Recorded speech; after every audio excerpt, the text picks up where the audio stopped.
Okay, so I want to show a new trick that I found to deal with the ants, and that is that this morning, it's the 10th of August 2019, and I found ants are running up the bamboo poles to my watermelon, and I think Gallia melon. I have two types. So I don't want to use poison or any, I don't want to kill the ants, I just want to deter them. So I made this invention that of stuff that I have here. That's the artist tape and black electric tape, and the electric tape is sticky side up, so these parts will hold the sticky side up to the bamboo pole, and the stickiness is to deter the ants. That's the fastest thing I could think of when I saw them, because after the situation I had with the peppers, and the ants were farming sort of like sticky fungus or aphids, black, dark aphids, and all of this just sticky web, and I rescued them. But the ants had farmed, what the ants do is they're putting it on. Let me try and get this.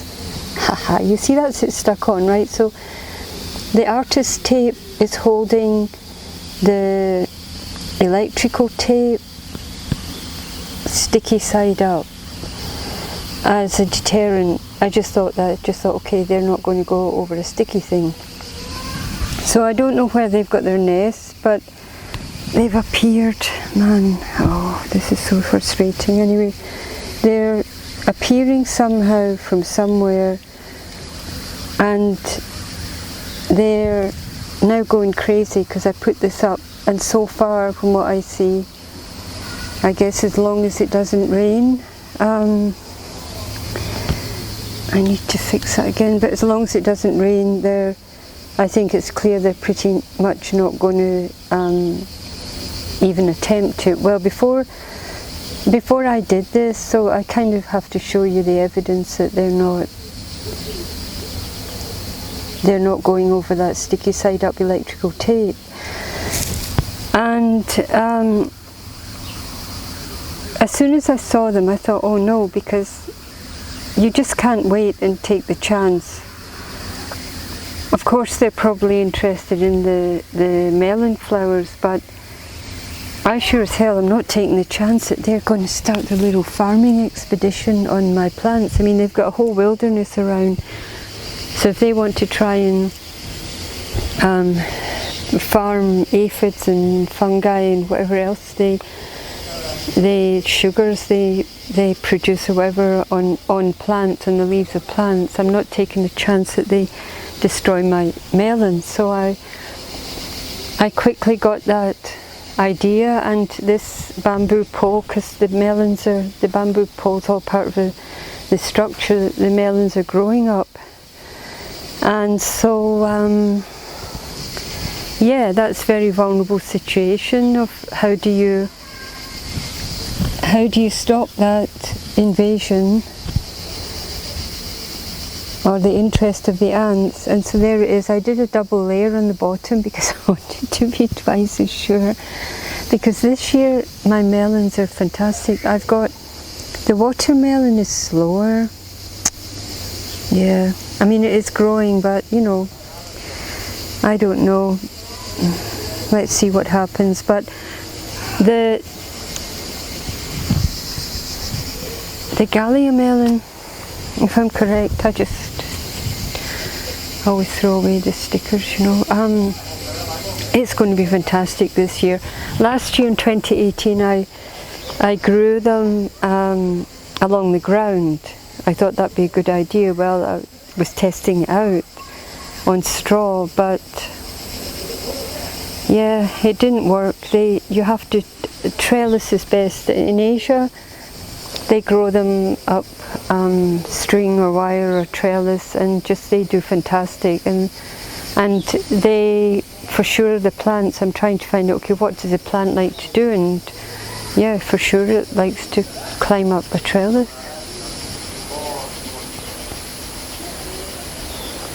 And so now with my ant deterrent trick, and I hope if the rain, well, it's not raining anyway, but I would just renew it if the stickiness appears to get less,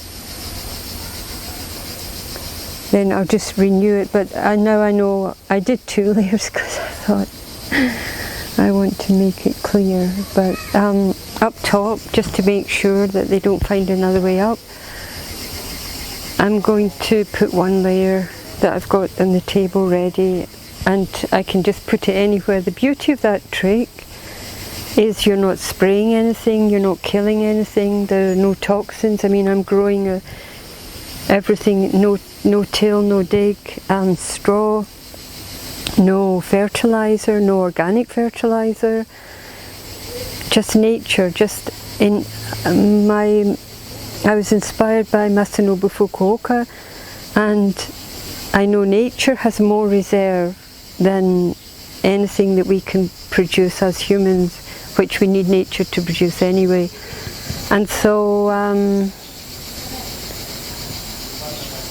yes, it takes years. This is 3 years, 4 years, but it's working, and you learn so much. So I'm looking for ways to cooperate with, work with, and enhance this nutrients from nature itself, which will give you many more nutrients than you can buy as a powder, buy in compost, or even have as a liquid fertilizer.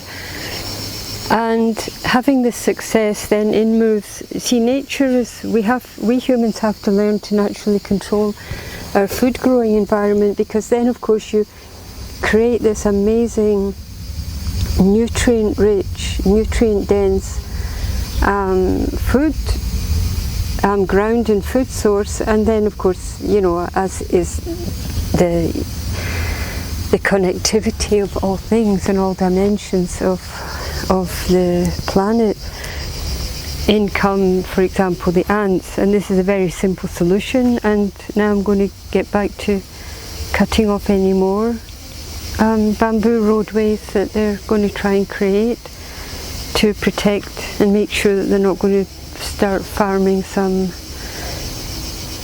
ant colony nutrients on my plants. Because the problem is, if it didn't harm my plants, I'm now ending up the tomato, they're moving aside now, making way for the melon.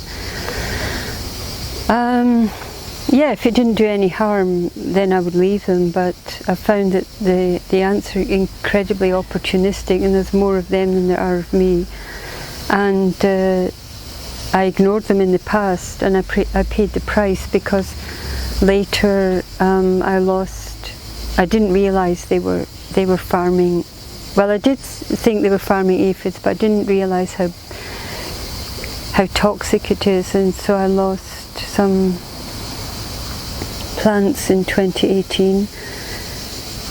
And now that I've figured it out, I've watched the pattern, and so always observe. Don't just jump and grab some spray and spray them. There are just millions of them, you know. The amount of toxin that you'd have to spray. You have to think about this too.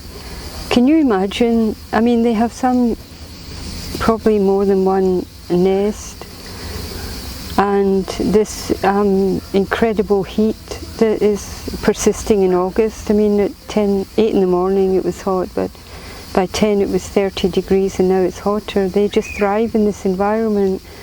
No rain, no dew, a nice runway. And so the ants have been pretty impossible this year, on top of the heat.